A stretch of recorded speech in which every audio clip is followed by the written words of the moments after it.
साथियों, आज के इस वीडियो लेक्चर में हम बात करने वाले हैं class 12th math chapter number 2 inverse trigonometric function का उदाहरण नंबर 2। देखो, इस प्रकार के प्रश्न को हमने लास्ट वीडियो लेक्चर में भी देखा था। ये जो भी क्वेश्चन है इसके अंदर हमें कोट इन्वर्स -1/√3 का मुख्य मान ज्ञात करना है। ठीक है, तो इस प्रकार के प्रश्न को हल करने के लिए सबसे पहले जो भी अपने पास में क्वेश्चन दिया गया है इस क्वेश्चन को अपन y मान लेंगे कि माना कोट इन्वर्स -1/√3 की वैल्यू जो मुख्य मान है वो y आएगा। क्या हम इसको इस रूप में भी लिख सकते हैं? कि y बराबर कोट इन्वर्स -1/√3। हमने इसके मुख्य मान को y मान लिया। अब अपना जो उद्देश्य है वो y का मान ज्ञात करना है। तो देखो, इस प्रकार के प्रश्न को हल करने के लिए लास्ट जो उदाहरण नंबर 1 था उसमें एक आसान काम ये था कि यहाँ ये जो माइनस दे रखा है, यहाँ ये माइनस वहाँ नहीं था। तो यहाँ हमें एक चीज़ और एक्स्ट्रा सीखनी पड़ेगी कि इन्वर्स ट्रिग्नोमेट्रिक फंक्शन में जो ये माइनस आता है इस माइनस का इलाज अपन किस प्रकार से कर सकते हैं। तो एक बार इसको अपन देखेंगे। और ये है अपने पास में साइन इन्वर्स माइनस अक्स आ जाए, कोस इन्वर्स माइनस अक्स आ जाए, टेन इन्वर्स माइनस अक्स आ जाए, कोट इन्वर्स माइनस अक्स, सेक इन्वर्स माइनस अक्स और कोसेक इन्वर्स माइनस अक्स। तो ये जो इन्वर्स ट्रिग्नोमेट्रिक फंक्शन है ये माइनस के साथ किस प्रकार से व्यवहार करते हैं, इसके लिए ये चीज़ें हमें आना चाहिए। ठीक है, तो इसके लिए हम देखेंगे। अब ये जो भी यहाँ फॉर्मूले में लिखवाने वाला हूँ इन फॉर्मूलों को अपन एक ट्रिक से भी याद रख सकते हैं। और वो ट्रिक है अपने पास में STC। वो ट्रिक क्या है अपने पास में? S, T और C। S का मतलब है साइन, T का मतलब है टेन, C लास्ट में है तो लास्ट में है कोसेक। ये ध्यान देना, C का मतलब कोस या कोट नहीं है, कोसेक है। तो ये है अपने पास में कोसेक। ठीक है, ये अपने पास में C का मतलब कोसेक। तो STC वाले inverse trigonometric function sine inverse, tan inverse, cosec inverse, STC वाले इन्वर्स ट्रिग्नोमेट्रिक फंक्शन माइनस को सीधे बाहर निकाल देंगे। तो ये जो माइनस है साइन इन्वर्स से सीधा बाहर चला जाएगा। तो ये बन जाएगा अपने पास में, ये बन जाएगा minus sine inverse x minus sine inverse x. ठीक है, STC में एक आएगा टेन इन्वर्स अक्स, तो सीधा बाहर निकल गया माइनस टेन इन्वर्स अक्स। फिर एक आएगा कोसेक, तो कोसेक इन्वर्स माइनस अक्स से भी सीधा ही माइनस बाहर निकल जाएगा और ये बन जाएगा माइनस कोसेक इन्वर्स अक्स। ठीक है, यहाँ तक की बात समझ में आ गई? ये सीधे आपको याद रखना, मैंने आपको ट्रिक के माध्यम से ये याद भी करवा दिया है।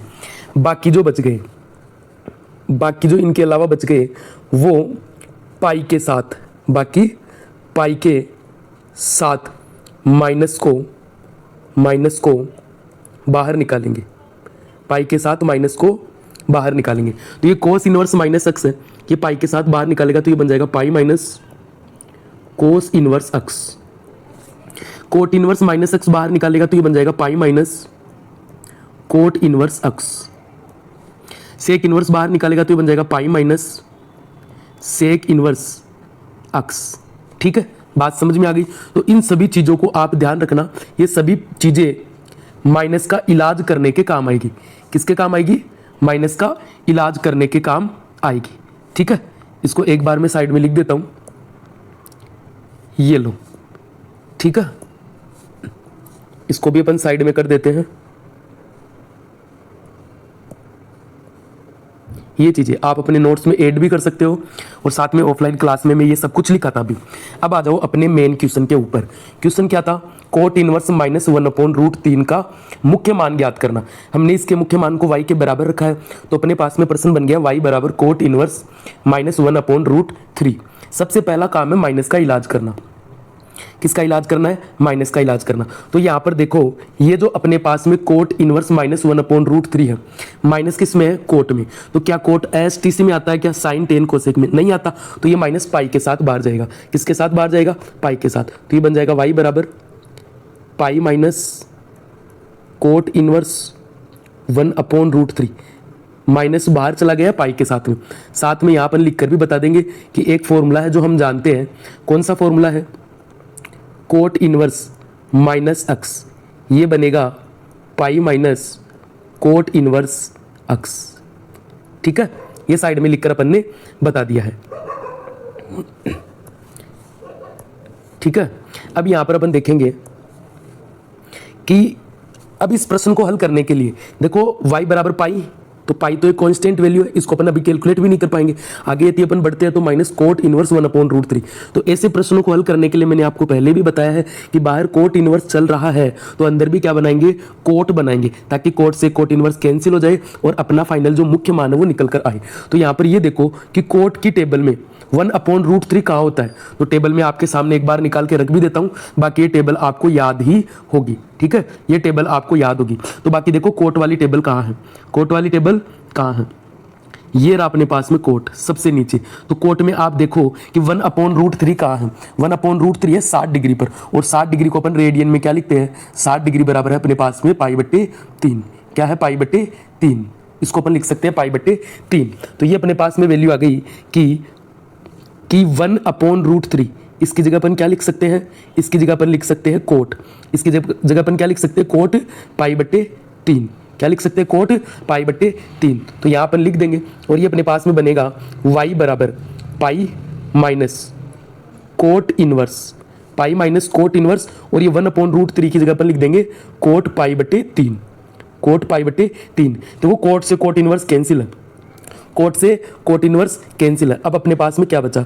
ये बच गया y बराबर पाई माइनस पाई/3। इसको कैलकुलेट कर लो। तो इसको जब अपन कैलकुलेट करेंगे तो ये अपने पास में बन जाएगा y बराबर एलसीएम कितना? 3। यहाँ एलसीएम कुछ भी नहीं है तो 1। कैलकुलेट करेंगे तो ये बन जाएगा 3 पाई। कितना बन जाएगा? 3 पाई माइनस पाई। ठीक है, तो ये बन गया अपने पास में y बराबर 2 पाई माइनस y बराबर ऊपर देखो 3 पाई माइनस पाई कितना? 2 पाई, और बटे में कितना? 3। ये अपने पास में रिजल्ट निकल कर आया है। तो ये जो रिजल्ट अपने पास में निकल कर आया है, क्या ये इस क्वेश्चन के अकॉर्डिंग सही है? तो इसके लिए हमें चेक करना पड़ेगा कि कोट इनवर्स की रेंज क्या है। तो बोलो कोट इनवर्स की रेंज के लिए एक टेबल अपने को याद रखनी पड़ती है, और वो ये रही टेबल। वो टेबल कौन सी है? ये रही। आप इस टेबल में देख सकते हैं कि कोट इनवर्स की रेंज क्या है। बाकी ये रेंज आपको याद पहले से रहनी चाहिए। बाकी ये रेंज, ये जो टेबल है वो आपको पहले से याद रखनी है, क्योंकि हर बार आपके बोर्ड के एग्जाम में तो ऐसे टेबल तो आएगी भी नहीं, तो अपन को ये टेबल याद रखनी है। तो देखो कोट इनवर्स के अंदर देखो आप रेंज क्या है? 0 से पाई। तो क्या ये जो भी वैल्यू अपने पास में निकल कर आई है ये एलिमेंट है क्या? 0 से पाई। किसका? 0 से पाई का एलिमेंट है क्या? ये जो 2 पाई/3 है डायरेक्ट तो दिखेगा नहीं, तो बताओ 2 पाई/3 है तो इसका डिग्री में वैल्यू कितना है? तो अगर मैं पाई की बात करूं तो पाई की जगह अगर अपन 180 रखकर चेक करें, इस पाई की जगह 180 रखकर चेक करें अपने दिमाग में, तो बताओ ये कितना बन जाएगा? 2 गुणा 180/3।